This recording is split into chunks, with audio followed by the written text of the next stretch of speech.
कौन सी लगी? दोनों करने लगे।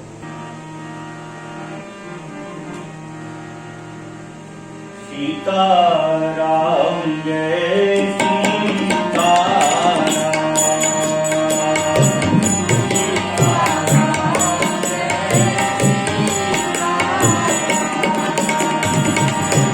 सीताराम जय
तस्मै श्री गुरुवे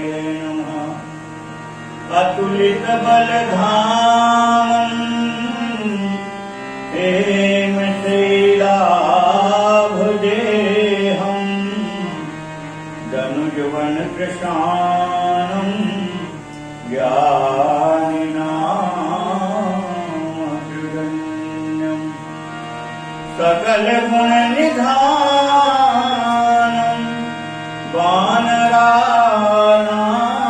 गीतम् रघुपति प्रिय भक्तम् वात जातम् नमामि।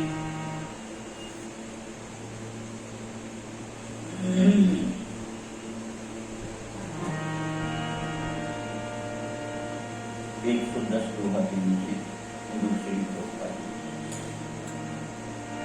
लागे करण ब्रह्म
कागसुंद जी कह रहे पक्षीराज जरूरी मैंने अत्यंत विनम्र भाव से और लोमस ऋषि से रामचरित पूछे, रामचरित सुनाइए। तव मुनि रघुपति गुण गाथा कहे कछुक सादर खगना। कह रहे कुछ समय तक तो आदर सहित उन्होंने रघुनाथ जी की लीला कथा को कहा, परंतु थोड़े ही कह करके और फिर वह निर्गुण ब्रह्म का बखान करने लगे, क्योंकि वह ब्रह्म ज्ञानी थे। निर्गुण निराकार का साधन था उनका, इसलिए और थोड़े ही समय में वो उस ब्रह्म का बखान करने लगे। वह अजन्मा है, वह अद्वैत है, वह निर्गुण है, वह सर्वव्यापक है, वह इच्छा रहित है, उसका कोई नाम नहीं है, अनाम है, उसका कोई रूप नहीं है।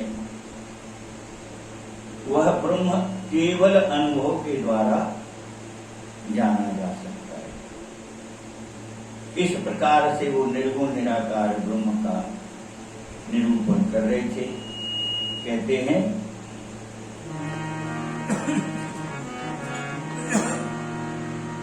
मन गोतीत अमल विनाशी निर्विकार निर्गति उपरासी।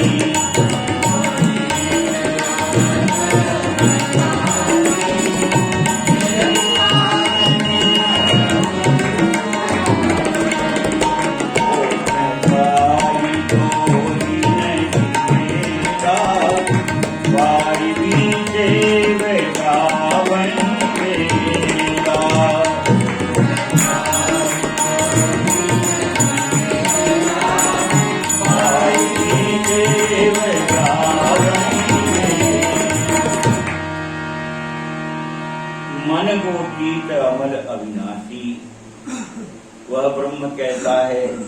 तो कह रहे हैं कि वह मन से भी नहीं जाना जा सकता, इंद्रियों से भी नहीं जाना जा सकता, मन और इंद्रियों से परे है, अत्यंत निर्मल है और अविनाशी है, उसका कभी नाश नहीं होता, उसमें कभी कोई विकार नहीं होते,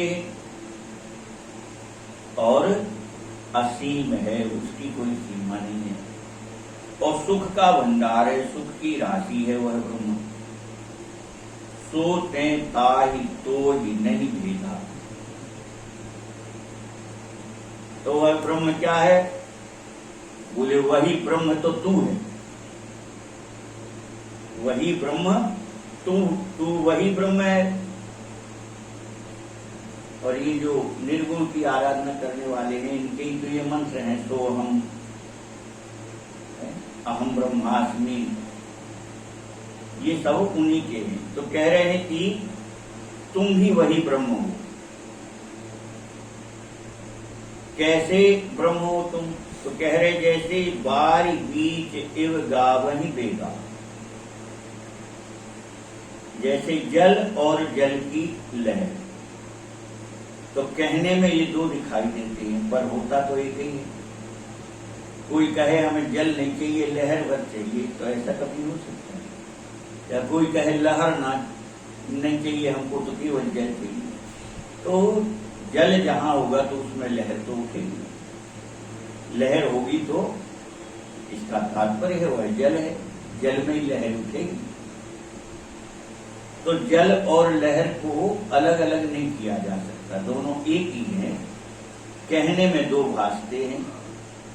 गिरा अरथ जल बीच सम कहियत भिन्न न भिन्न, बंदो सीताराम पद जिनहि परम प्रिय हिन्न। राम जानकी जी दो नहीं है, एक है। इस प्रकार से वहां गोस्वामी महाराज ने इस दोहा को लिखा। कहने में दो भासते हैं, कहियत भिन्न वरना भिन्न। कहने में दो भासते राम जी और जानकी जी, पर दो नहीं है, एक ही है। उसी प्रकार से कह रहे हैं कि यह जल और जल की लहर के समान है जीव और ब्रह्म। क्यों? बोले वह ब्रह्म जल की तरह है और जीव उसकी लहर की तरह है। इस प्रकार से तुम भी वही ब्रह्म हो, हम भी वही ब्रह्म है। जो कुछ दिखाई दे रहा सब ब्रह्म ही ब्रह्म है, ऐसा वेद कहते हैं। उस ब्रह्म में और हम तुम में कोई भेद नहीं है। इस प्रकार से और लोमश ऋषि ने कहा। तो कह रहे हैं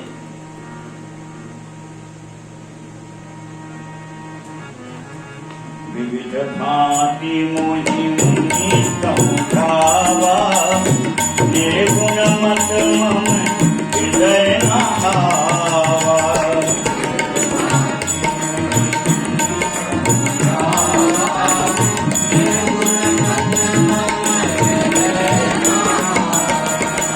मुनि में कहूँ नाय पद सीता, प्रभु बागत कहूँ मीठा।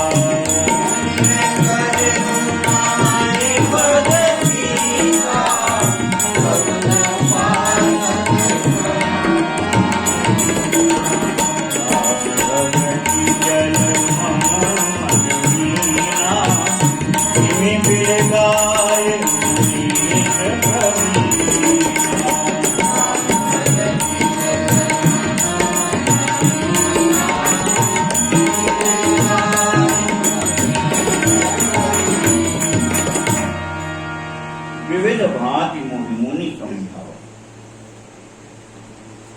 काव्य सुन जी कह रहे पक्षीराज गरुड़ जी, बहुत प्रकार से लोमश ऋषि ने मुझको समझाने का प्रयत्न किया। निर्गुण मत मम हृदय न आवा, पर वह निर्गुण का जो वर्णन कर रहे थे वह निर्गुण मत मेरी बुद्धि में बैठे ही नहीं रहा था, मुझे अच्छा ही नहीं लग रहा था। कह भले ही रहे थे पर मुझे जरा भी वो भीतर नहीं प्रवेश कर रहा था। सुन तो रहा था पर व्याकुल हो रहा था सुन करके। तब पुनि मैं कहूं नाय पद सीता, तब मैंने चरणों में प्रणाम करके और पुनः लोमश ऋषि से निवेदन किया कि महाराज सगुण उपासन कहूं मुनि। हे नाथ, आप सगुण साकार ब्रह्म की उपासना है मेरी, इसलिए सगुण साकार ब्रह्म की कथा सुनाओ, उनकी लीला चरित्र सुनाओ। इस प्रकार से मैंने और पुनः उनके चरणों में विनती की। राम भगत जल मम मन मीना, पक्की में बिल गाय मुनीश प्रवीणा। आप चतुर हैं, आप ज्ञानवान हैं, विवेकवान हैं, इसलिए हे मुनीश्वर, रघुनाथ जी की भक्ति में मेरा मन किस प्रकार से रम गया है। कह रहे हैं जैसे जल और मछली का संबंध होता, ऐसा राम प्रेम से, राम जी से मेरा प्रेम हो गया। मछली जैसे जल के बिना जीवित नहीं रहती, ऐसे ही भगवान राम के चरित गुणानुवाद नाम के बिना मैं उस मछली की तरह उससे दूर अलग नहीं हो सकता, उसके बिना रह नहीं सकता। ऐसी मेरी दशा हो गई है। तो सोई उपदेश कहु करी दाया। सुहेनाथ, वह सगुण साकार ब्रह्म राम के कथा सुनाओ, उनके चरित्र सुनाओ, जिसे मैं अपने नेत्रों से देखना चाहता हूं। तो आप ऐसी कृपा करके उनके लीला चरित्र सुनाओ जिससे मैं उनको अपनी आंखों से देख सकूं। और कागभूषणी कहते हैं, मैंने निवेदन किया चरणों में कि प्रभु हरि लोचन विलोकी अवधेता, कब सुने हूं निर्गुण उपदेशा।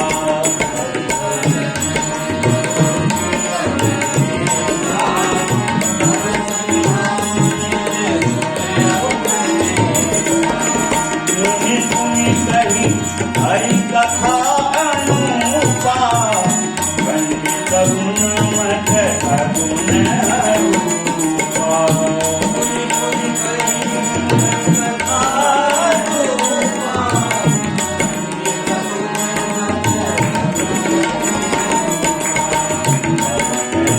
निर्गुण मत कर दूरी, सगुण निरूपहु करि हठ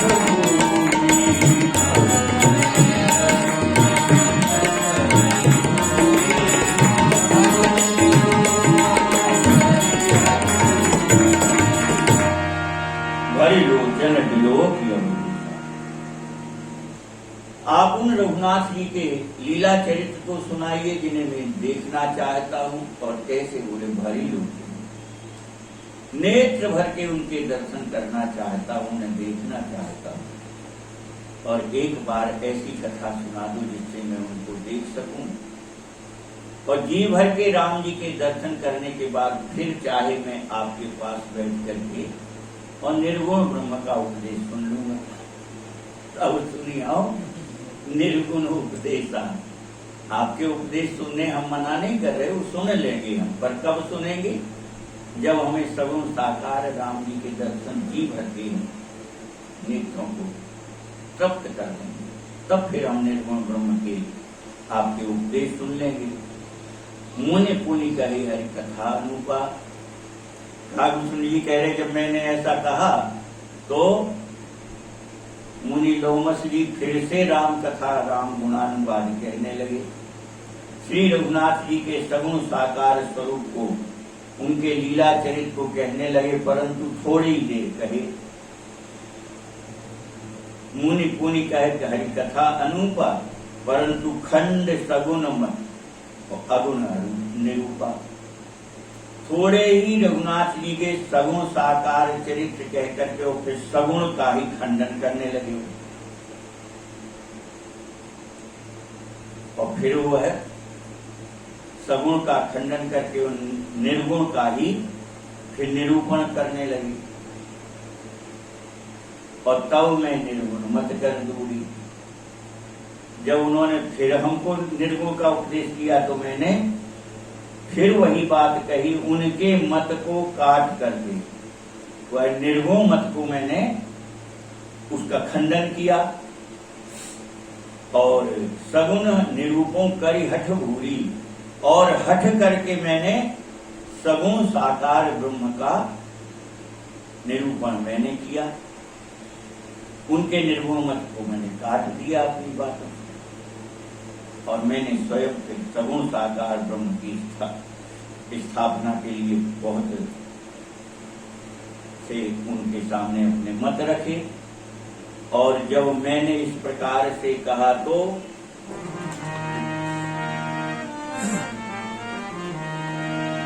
उत्तर प्रति उत्तर मैंने किया,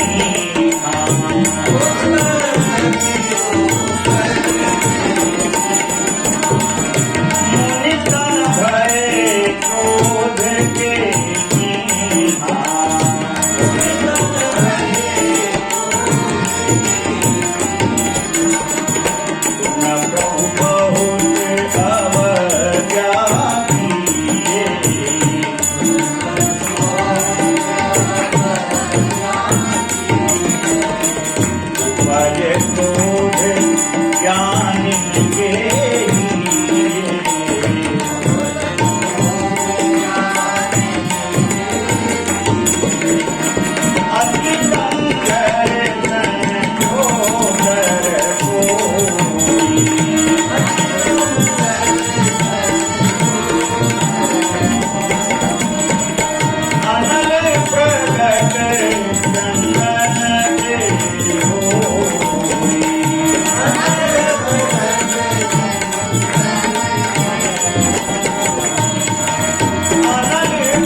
अब तो दोनों जन में बहस छिड़ गई।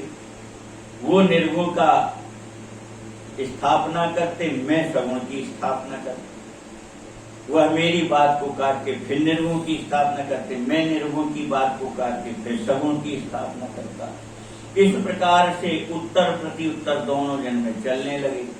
और तब बार बार ऐसा होने पर मुनि तन भये क्रोध के, लोमस ऋषि के शरीर में क्रोध के चिन्ह प्रकट हो गए, क्रोध का भाव प्रकट हो गया।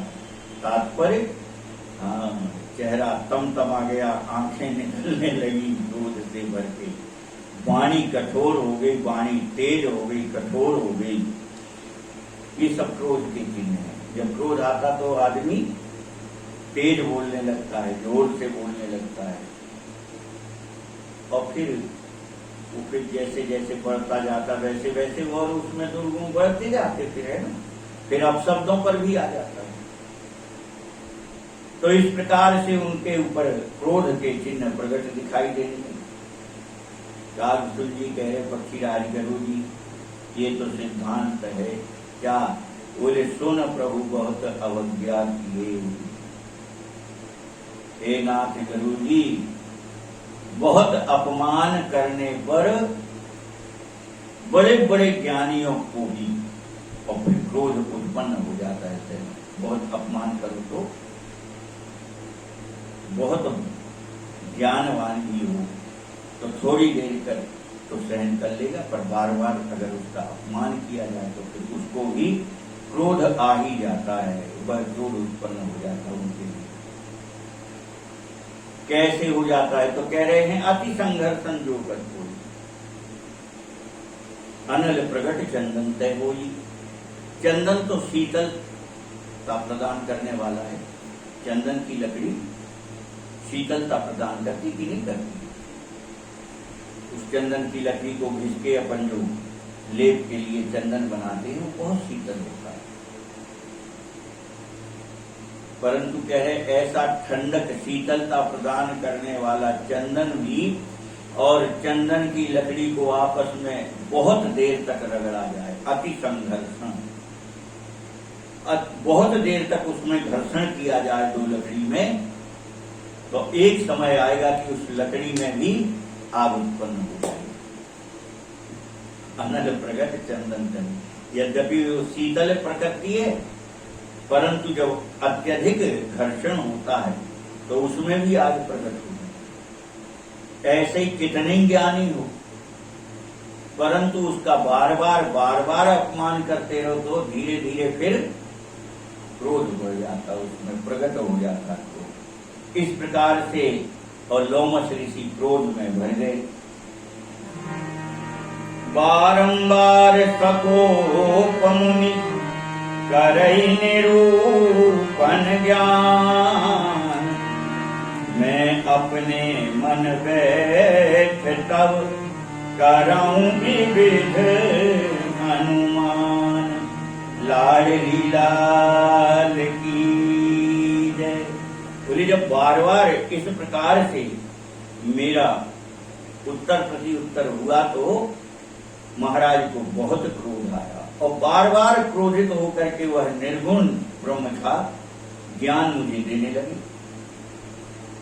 बार बार सबको डांट करके और अपने निर्गुण मत को मुझे स्वीकार करने के लिए और डांटने फटकारने लगे। करे निरूपण ज्ञान और निर्गुण का ज्ञान बार बार कीजिए। ऐसा होता है, लोग अपनी बात मनाने के लिए फिर क्रोध में भर करके और जैसे बने वैसे मेरी बात मानो, मैं जो कह रहा वही सत्य है, इस पर आ जाते हैं। तो कह रहे हैं लोमश ऋषि इतने क्रोध में भर गए और तब डांट डपट करके और मुझको निर्गुण मत स्वीकार करने के लिए बहुत जोर दे गए। और जब वह फिर इस प्रकार क्रोध में भर करके उपदेश कर रहे थे तो मैं बैठे बैठे अपने मन में विचार करने लगा। करूं विविध अनुमान, बहुत प्रकार से अपने मन में मैंने विचार किया और मैं अनुमान लगाने लगा के बाद ये कह कुछ रहे हैं और क्रिया कुछ हो रही है। जो कह रहे हैं क्रिया उसके विपरीत हो रही। अब मैं व्याकुल हो गया कि वाह ये कैसे हो सकता है, जो आप कह रहे हो उसके विपरीत तो आपका आचरण जा रहा है। अगर हम भी ब्रह्म है तुम भी ब्रह्म हो तो फिर आपको हम पर क्रोध क्यों आ रहा है? हम भी तो ब्रह्म है, आप ही कह रहे कि तू भी वही ब्रह्म है। और जब हम भी वही ब्रह्म है आप भी वही ब्रह्म हो तो फिर क्रोध किस पर कर रहे हो? तो कह रहे हैं मैंने जब मन में यह बात विचार की और तब मैंने क्रोध की द्वैत बुद्धि बिन द्वैत की बिन अज्ञान, माया बस परिचिन्न जड़ जीव की ईश समान।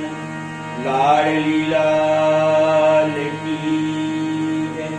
अब तो मेरा मन और बस इस ओर चला गया कि ऐसा कैसे हो सकता है। क्रोध की द्वैत बुद्धि हुई। अगर वह अद्वैत है, दूसरा कोई है ही नहीं ब्रह्म के सिवा, और अगर वह अद्वैत है तो क्रोध किस पर? क्रोध तो तब आएगा जब द्वैत हो, दूसरा हो। जब दूसरे के भाव बनेंगे तभी ना क्रोध आएगा। जब वह भी ब्रह्म हम भी ब्रह्म ये सब ब्रह्म है तो क्रोध किस पर? और क्रोध कर रहे तो इसका मतलब है कि दो हैं, एक नहीं है, अद्वैत नहीं है, द्वैत है। तो इस प्रकार से मैं मन ही मन विचार करने लगा कि बिना द्वैत के अद्वैत में अज्ञान कैसे हो सकता? वो तो ज्ञान स्वरूप ही जब ब्रह्म है तो फिर ये अज्ञान, क्रोध तो अज्ञान बस होता है। क्रोध है जहां प्रकट होगा वहां ज्ञान नहीं रहता। फिर आगे रामचरितमानस में इसका वर्णन निकल गया। क्रोध ज्ञान को ढक लेता है। कितने ही बड़ा ज्ञानी हो, जब क्रोध आता तो फिर उसको विवेक नहीं रह जाता, ज्ञान नहीं रह जाता, उसका विवेक और ज्ञान दोनों ढक जाते क्रोध के कारण। तो मैं विचार करने लगा कि द्वैत की बिना अज्ञान, बिना दो के और कैसे? तो यह तो अज्ञान है। अगर क्रोध कर रहे हैं तो ये ज्ञान नहीं है, तो अज्ञान है। माया अवश्य परिचिन्न जड़ जीव की ईश समान। और मेरे मन में आया कि जीव तो माया के बस जीव है। जीव की संज्ञा तभी होती है जब ये मायक जगत में प्रकट हो आता है। पृथ्वी पर आते ही और इसकी संज्ञा क्या हो जाती? जीव। जब तक ये पृथ्वी पर कोई शरीर ग्रहण नहीं करता है तब तक तो ये ब्रह्म ही है ना। ईश्वर अंश, ईश्वर का ही अंश है। पर जीव संज्ञा कब मिलती है? जीव संज्ञा तब मिलती है जब वह कोई शरीर को स्वीकार करता है तो उस ब्रह्म का अंश, पर जैसे ये शरीर को स्वीकार करता है तैसे ही इसको जीव संज्ञा मिलती है। तो मायावश परिच्छिन्न जड़,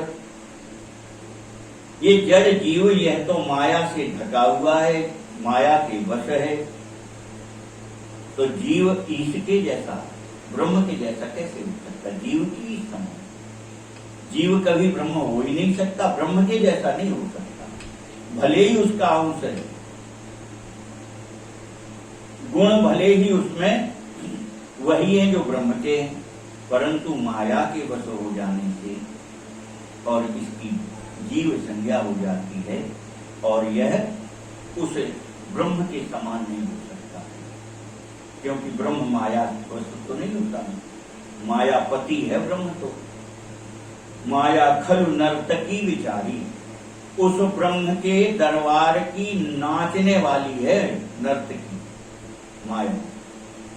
और कैसे नाचती है? बोले उनके भ्रकुटी का इशारा पाकर के नाचती है। नाचती क्या है? तात्पर्य, नाचने का तात्पर्य भ्रकुटी का इशारा पाकर के अनंत ब्रह्मांडों का निर्माण करती है। अनंत भगवान शंकर, भगवान ब्रह्मा, भगवान विष्णु को उत्पन्न करने वाली ऐसी भगवान उस ब्रह्म नाम की माया है। तो जीव कभी ईश्वर हो ही नहीं सकता। इस प्रकार से मेरे मन में और अब ये द्वंद्व चलने लगा कि ये जो कह रहे हैं वो कहां तक सत्य है। वो सत्य हो ही नहीं पा रही, बात बैठती ही नहीं है सत्यता पर। और तब मेरा मन विचार करने लगा।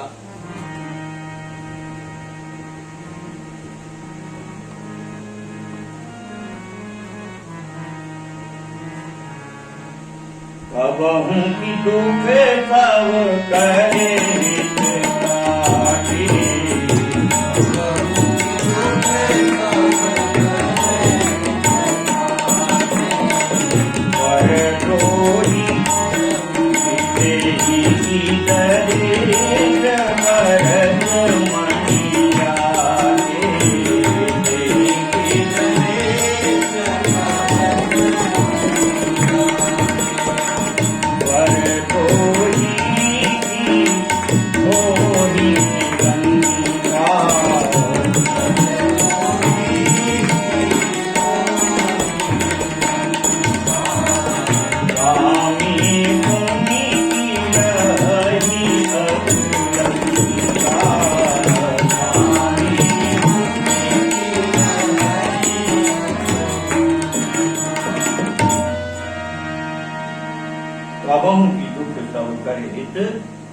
जाति। क्या सिद्धांत की बात करने का? दुखी कौन है? जो केवल अपने सुख की कामना करता है। मैं सुखी हो जाऊं, मैं सुखी हो जाऊं, वह दुखी। और सुखी कौन है? बोले केवल परहित के लिए जी रहा है। कबहू की दुख सब कर हित था। जो जीव मात्र के कल्याण में लगा हुआ है, सबके हित का विचार कर रहा है, वो कभी दुखी नहीं हो सकता। तात्पर्य वो कभी दुखी नहीं हो सकता। और परहित के संबंध में गोस्वामी महाराज ने बहुत अच्छा बताया। चौपाई कहते गोस्वामी परहित बस जिनके मन माही, तिन कह जग दुर्लभ कछु नाहि। परहित सरिस धर्म नहीं भाई,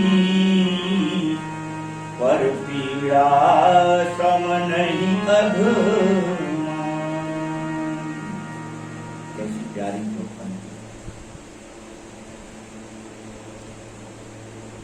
जन्म जन्म भजन साधन में बिताने वाला व्यक्ति भी और वह गति नहीं पा सकता जो गीधराज जटायु जी में पाता। जटायु जी क्या भजन करने बैठते थे? कोई पुराणों का पाठ कर रही थी क्या? सड़ा गला मांस खाने वाला ऐसे जटायु गीध। राम जी ने क्या कहा? मेरा कोई एहसान नहीं है। क्या कहा राम जी ने जटायु जी से? तात कर्म निजते गति पाई। हे तात जटायु जी, आप जिस लोक को जा रहे हो मेरी कृपा, मेरा कोई एहसान नहीं है आप पे। फिर तात कर्म निजते, आप अपने कर्म के प्रभाव से और उस लोक को पाए। तात कर्म निजते गति पाओ। सारूप्य मुक्ति में भगवान का ही चतुर्भुज स्वरूप आकर के जटायु जी विमान में बैठ के गए। काहे के बल पर तो बस जिनते मन माही जिनका जग दुर्लभ कछु ना। इसके लिए प्राणों की बाजी लगा दी। तो मानव ही मानव तक खो बैठा है। नाम का मानव रह गया। मानव इसलिए क्योंकि उसमें मानवता रहती थी। आज अब कहां मानव कहलाने लायक नहीं है। सामने ही कितने अनाचार, अत्याचार, दुराचार होता है, कितने अहिंसा करते रहे लोग। आज कोई किसी के हित के लिए खड़े होने को तैयार नहीं। और जटायु जी परहित के लिए क्रोध करके युद्ध किया। और युद्ध भी ऐसा नहीं, रावण अगर धोखे से तलवार नहीं उठाता तो जटायु जी को नहीं मार पाता। जटायु जी का बल आप लोग सुने नहीं करता। इतना बल है, आप विचार तो करो। रथ पे चला जा रहा था जानकी जी को लेकर के, वहां प्रसंग आता है, धरी कच विरत कीन मही गिरा। रावण के बालों को चोंच में पकड़ करके और उठा ले गए रथ में से जटायु जी आकाश में।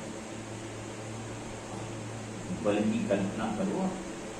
और आकाश से छोड़ दिया, भूमि पर गिरा, मही गिरा। और जब भूमि पे गिरा तो जटायु जी उतर के आ गए तो मूर्छित पड़ा था। मूर्छा टूटी तो फिर युद्ध हुआ। कितना युद्ध हुआ? बोले चौचन मार विदारिश देही दंड एक भई मूर्छा थी। इतना मारा जटायु जी ने, इतना मारा, विदारिश देही यानी शरीर छलनी हो गया। सारा शरीर छलनी हो गया, रक्त से लथपथ हो गया। इतना मारा जटायु जी ने। दंड एक भई मूर्छा थी। मूर्छित होकर के, बेहोश होकर के गिर गया। और तब उसने धोखे से बड़े बड़े तलवार उठा करके झपटा। तो पक्षी का तो सबसे पहला होता है कि जब उसको उड़ना होता तो पहले पंख खोलता है। जैसे ही उसको तलवार लेके झपटते देखा, तैसे ही जटायु जी ने उड़ने के लिए पंख खोले। उसने पंखों पर ही तलवार का प्रहार कर दिया। तो जटायु जी का की जो गति है वह उनको क्यों मिली? परहित के लिए उन्होंने अपने प्राणों की बात करी। और धर्म के लिए भी कह रहे हैं, परहित सरिस धर्म नहीं। मानव जन्म है तो परहित में जरूर लगाना चाहिए। इससे बड़ा धर्म कुछ नहीं है। इससे बड़ा धर्म कुछ नहीं है। सत्य बोलना भी धर्म है, परंतु सत्य बोल करके दूसरे का अहित करोगे तो कैसे बनेगा? अपने ही पुराण वेद पुराण शास्त्र कहते हैं कि ऐसा सत्य नहीं कहना जो दूसरे पर संकट बन जाए, दूसरे के प्राणों को घातक हो जाए, ऐसा सत्य नहीं। और कथाएं भरी पड़ी हैं। तो कह रहे हैं जो केवल सबके हित के लिए ही लगा रहता है वह दुखी कैसे हो सकता है। तेहि की दरिद्र पारसमणि पाए, जिसके पास पारसमणि हो वो निर्धन कैसे रह सकता है। और निर्धन है इसका मतलब उसके पास पारसमणि नहीं है, और पारसमणि है तो फिर दरिद्रता कैसी, निर्धनता कैसी। पर द्रोही की हो ही निशंका, दूसरों से द्रोह करने वाला कभी निर्भय नहीं हो सकता। दूसरों से द्रोह करने वाला कभी निर्भय नहीं हो सकता। निर्भय कौन होता है? जो किसी से द्रोह ही नहीं रखता,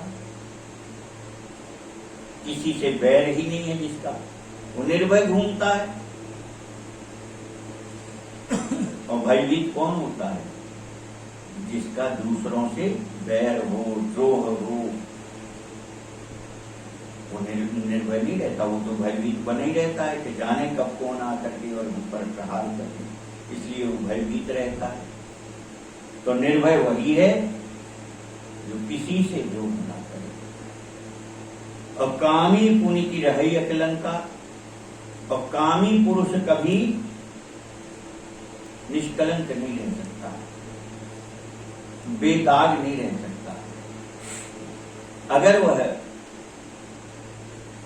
कामी है तो उस पर दाग जरूर लगेगा, बिना दाग के बचे ही नहीं सकता। कामी पुनि की रही अकलंका, कामी पुरुष कभी निष्कलंक नहीं रह सकता। और कहते हैं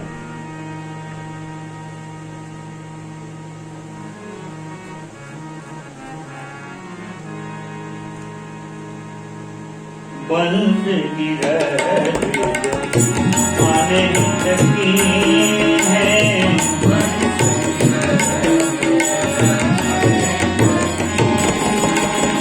कर्म की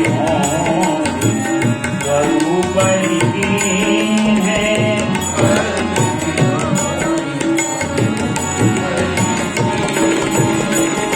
बाहु सुमति की कल तक जानी,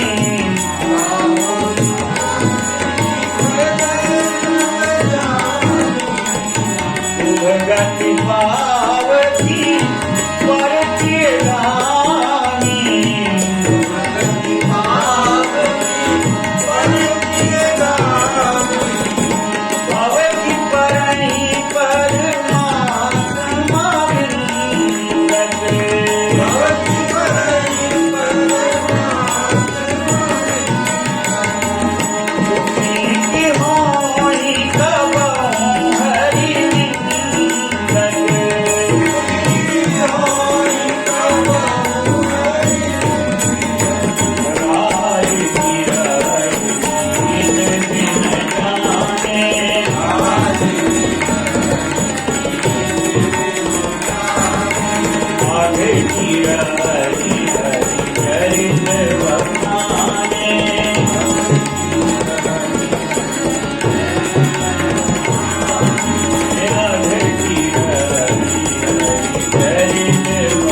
अनेक कीने।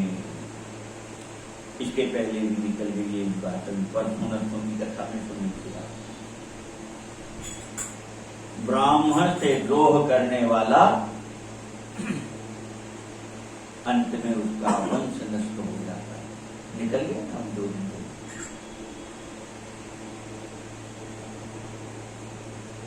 यहां वही बात है। वंश की रह द्विज अनहित की। ब्राह्मणों का द्रोह करो, ब्राह्मणों का अपमान करो,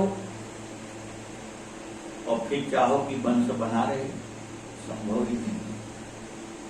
समय भले ही लग जाए पर उसका वंश नष्ट हो जाता है। और कर्म की होई स्वरूप ही चीजें, और जिसने अपने उस स्वरूप को पहचान लिया है, मैं कौन हूं, कहां से आया हूं, मुझे क्या करना है और यहां से अब कहां जाएंगे, इन प्रश्नों को जो जान गया है, मैं कौन हूं इसको जान गया, मैं यहां क्यों आया हूं, मुझे क्या करना है और यहां के बाद अब हम कहां जाएंगे, इन प्रश्नों को जानता है। तात्पर्य वह अपने स्वरूप को पहचान गया। और जो इस प्रकार से अपने स्वरूप को पहचान लेगा तो फिर वह उससे कर्म बनेगा क्या? कर्म करते हुए भी कर्म नहीं बनेगा उसका, कर्म तो करेगा पर वो कर्म बनेंगे नहीं। क्यों? वह आसक्ति पूर्ण कर्म नहीं करेगा। हम आप सब आसक्ति में बंध करके कर्म करते हैं, पर जो निज स्वरूप को पहचानता है वह किसी आसक्ति में बंधता नहीं।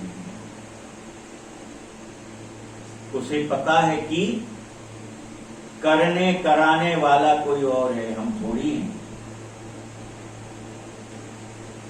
करने वाला कराने वाला कोई और है, और इसलिए वह कर्म बंधन में नहीं बचता है। और काहू सुमति की खल संग जामी, और आज तक ऐसा कोई देखा हो कि दुष्टों का संग करे और उसकी बुद्धि निर्मल पवित्र बनी रहे? तो एक आध बताओ कोई है?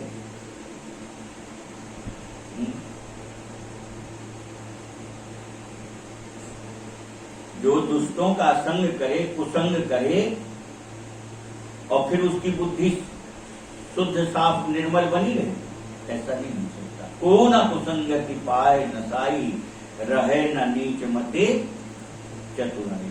कितने ही चतुर हो, कितने ही ज्ञानवान हो, कितने ही विवेकवान हो, अगर नीच बुद्धि वाले का साथ करेगा तो उसकी बुद्धि भी विकृत हो जाएगी, दोषपूर्ण हो जाएगी, फिर वह नहीं। को न कुसंगति पाए न साई, ऐसा कौन है जो कुसंग पा करके और नष्ट नहीं हो जाता? अब यहां बड़ा विवाद है, नहीं है? क्यों? जो कहता है लिखते रहे भोजन, चंदन विष व्यापे नहीं, लिखते रहत भोजन, का कर सकत कुसंग है? नहीं, ये तो चौपाई है। ये दो हम जो कह रहे हैं कि चंदन विष व्यापे नहीं, लिपटे रहे तो भोजन। अब बताओ, चंदन में तो विष नहीं व्यापता, जबकि विषधर उससे लिपटे रहते, तो ये चौपाई कैसे फिर सिद्ध होगी कि को न कुसंगति पाए न साई? तो ये बिरले होते हैं। कौन? जो वास्तव में ब्रह्म ज्ञानी है, जो वास्तव में ब्रह्म ज्ञानी है, अपने स्वरूप को पहचान गया है, उस पर प्रभाव नहीं होता। हम आप नहीं ताल ठोक सकते कि नहीं हमको चित्तों को संग में रह आए, हम पर कोई प्रभाव नहीं होगा। ये हमारे आपके लिए नहीं है, ये किनके लिए है?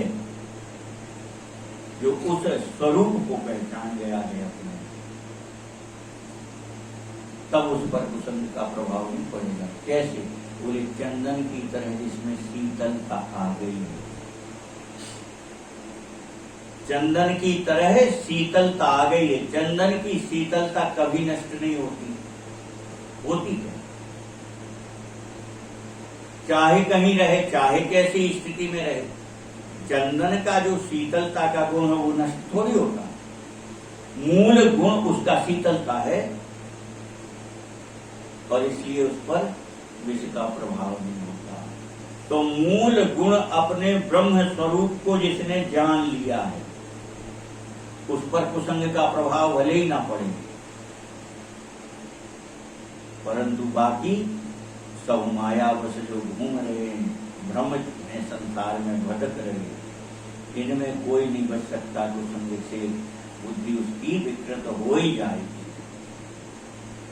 तो काहू सुमति की खल संग जानी, ऐसा कौन है जो खलों का, दुष्टों का संग करे और उसकी बुद्धि निर्मल पवित्र बनी रहे? नहीं हो सकती, उसके प्रभाव से दूषित हो ही जाए। और सुगति पाव की परिचय गानी, और पराई स्त्रियों से संसर्ग रखने वाला जीव वो कभी सदगति नहीं पा सकता, उसकी तो अधोगति होनी होनी।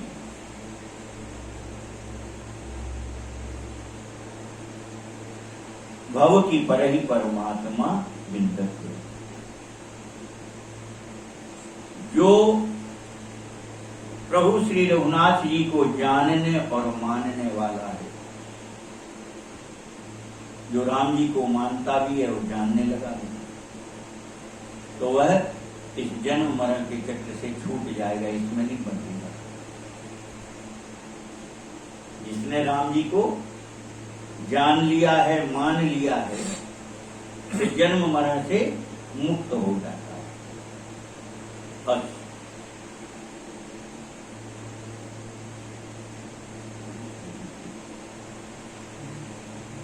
भव की परहि परमात्मा विंदक, सुखी की होई कबो मरी निंदक। और भगवान की निंदा करने वाला कभी सुखी देखा हो तो बताओ? ईश निंदा बहुत बड़ा पाप है,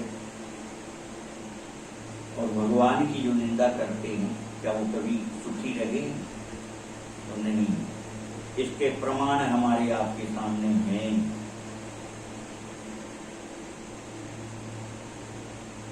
कुछ और बहुत वर्षों पहले किसी ने एक गड़बड़ रामायण लिखी थी, उसका नाम कुछ और रखा था। तो चौपाइयों को तोड़ मड़ोड़ के और जाने कितनी गंदी भाषा और गंदे भाव उसमें प्रकट किए थे। कहते हैं शरीर गल गल करके मरा था, ऐसा अपने बड़े बूढ़े बताते हैं। चलो वो तो हमने नहीं देखा, आपने नहीं देखा, पूर्वज कहते हैं, है? पर हमारे आपके सामने की घटना है। एक दो तीन लोगों को छोड़ के बाकी सबके सामने की घटना है ना, हो तो पता कर लेना। एक पत्रिका निकलती है सरिता नाम से, है ना, जैसे कादम्बरी निकलती ना, ऐसी सरिता नाम की एक पत्रिका निकलती। अब निकलती कि नहीं पता नहीं, पहले निकलती।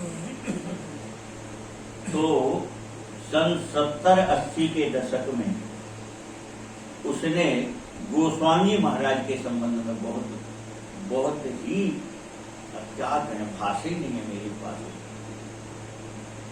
उसने हेडिंग, ऊपर जो हेडिंग देखी ना, उसके लेख की वो इतनी गंदी थी, क्या हिंदू धर्म के पथ भ्रष्ट तुलसी, इस नाम से वह रचना लिखता था और हर महीने निकलती थी वो पत्रिका, हर महीने उसमें लेख छपता था। तो तुलसीदास जी महाराज पर इतने आरोप लगाए थे उसने, इतनी गंदी भाषा का प्रयोग किया था उसने कि हम आप पढ़ नहीं सकते। तो अब आप पता कर सकते हो कि वो लेखक कहाँ है, तो उसकी क्या दशा है नहीं। वह भी इसी प्रकार से सारा शरीर गल गल करके और वर्षों पड़ा रहा, मरा। ये अभी कुछ वर्षों की घटना है, हमारे आपके बीच की घटना। तो भगवान की निंदा करने वाला, भक्त की निंदा करने वाला कभी सुखी हो ही नहीं सकता। अब यहां उसकी ये दशा हुई, फिर ऊपर आगे जाकर के उसका क्या होगा वो ठाकुर नहीं जाने। और राज की रहे नीति भी न जाने, और नीति का पालन ना करे और फिर राज करे, तो क्या उसका राज्य सुरक्षित रहेगा? 5 साल में 3-3, 4-4 प्रधानमंत्री बदल गए अपने। क्यों? नीति का पालन करना कोई जानता ही नहीं था, नीति का पालन कोई करता ही नहीं था, तो राज्य रहेगा कैसे?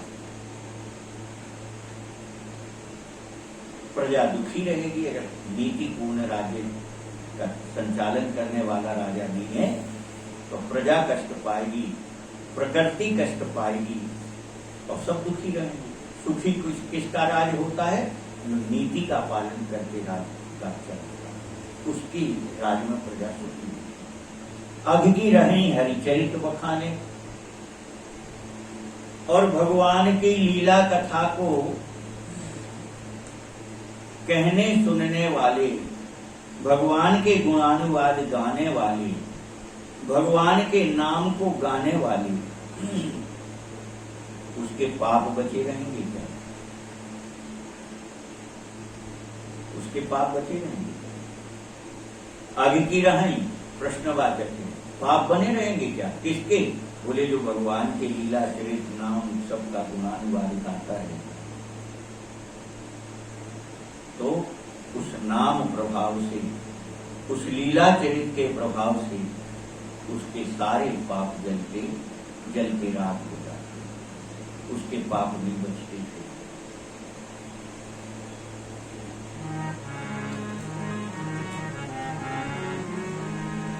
पावन जैसे कोई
जिसका हृदय निर्मल पवित्र नहीं होगा वो भगवान की कथा कैसे करेगा? बिना पुण्य के भगवान की लीला कथा को कोई कैसे कर सकता है? पुण्य होंगे तभी वह लीला कथा कह पाएगा। अब बिना पुण्य के केवल वक्ता रहता है ना? बोले वे बहुत अच्छे वक्ता हैं, नाम ही क्या बता रहा है कि वो क्या है? वक्ता है ना? क्या बढ़िया पावन जस की पुण्य बिन हो, बिना पुण्य के प्रभाव से भगवान की यह पवित्र लीला चरित्र को कहना संभव ही नहीं। और बिन अजस की पावे कोई, और बिना पाप नष्ट हुए किसी को यश कीर्ति मिली है क्या? यश कीर्ति कब प्राप्त होगी? जब पाप नष्ट होंगे। बिन अजस, बिना पाप का होगा तो उसका यश होगा, और अगर पाप बने रहेंगे तो उसको तो अपयश मिलना है।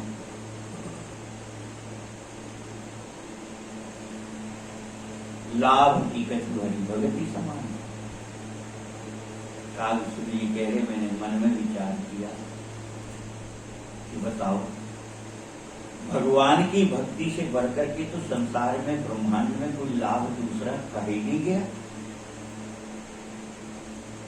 ब्रह्मांड में अगर सबसे बड़ा कोई लाभ है तो क्या है? भगवान की भक्ति। एक वो कुछ समय से वो एक कहानी सुनने मिल जाती है पढ़ने। वो आया ना, एक राजा था, उसने कहा कल प्रातः काल से लेके सायं काल तक और दरबार में सभी वस्तुएं मिलेंगी, पर एक आदमी एक वस्तु ले जा सकता है। आई थी ना एक कहानी। तो सवेरे से लेके शाम तक जो आए तो एक एक वस्तु उठा ले गए। एक बालक था, बच्ची थी, एक बच्ची थी, उसके मन में विचार आया कि भाई ये दरबार में जो भी है एक वस्तु ले जा सकते हो, और उसी दरबार में राजा साहब बैठे। तो उसने विचार किया कितनी बड़ी चीज ले जाए, हम हीरा ले जाए, मोती ले जाए, सोना ले जाए, चांदी ले जाए, कितना ले जाए, और उससे कितने हमारा दिन का चलेगा। तो उसने जाके राजा साहब से कहा कि आपकी प्रतिज्ञा है, कोई एक चीज ले सकते हैं आपके दरबार में? बोले हाँ मेरी प्रतिज्ञा है, एक चीज कुछ भी ले सकती है। तो उसने कहा, हाथ पकड़ लिया, बोले बस हमें तो आप ही चाहिए, हमें तो आप ही चाहिए। अब राजा तो वचनबद्ध था। तो बताओ उस बच्ची को क्या बाकी रह गया? क्या बाकी रह गया? फिर तात्पर्य ठाकुर जी को जिसने पकड़ लिया है, इस संसार में उसको क्या बाकी? हाँ, हम अपने अज्ञान के कारण भले ही थोड़े समय को दुखी हो जाते हैं, व्याकुल हो जाते हैं, पर अगर भीतर से विवेक जागृत रखो तो थोड़ी देर में समाधान आता है। किसी के आगे क्यों हाथ फैलाएंगे? फिर ठाकुर जी से कहे आएंगे, आपको स्वयं को कहे आएगा कि हम किसी के आगे क्यों हाथ फैलाएं, जब हम आपके सामने खड़े होते हैं। तो फिर हम संसार के आगे क्यों हाथ फैलाएं? हम तो आप ही के आगे फैलाएंगे और आप ही पूर्ति करो। ठाकुर की पूर्ति करेंगे नहीं, करते ही हैं। करते ही नहीं, करते नहीं, पूर्ति करेंगे ही ठाकुर। बस जिस समय आप एकदम सच्चे हृदय से हाथ जोड़ के खड़े हो जाओगे,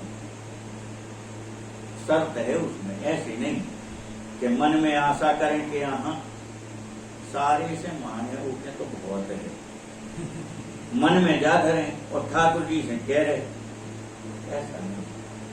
सारे संसार में जहां तक आपका बल है, जब सारा बल आप भूल जाओगे, यहाँ तक कि अपनी भुजाओं का बल भी भूल जाओगे कि मेरे में भी कोई सामर्थ्य नहीं है, प्रभु आप ही कृपा करो। बस उस क्षण आप देख लो आपको क्या नहीं मिल सकता। आप जो इच्छा करोगे ठाकुर जी उसकी पूर्ति करते।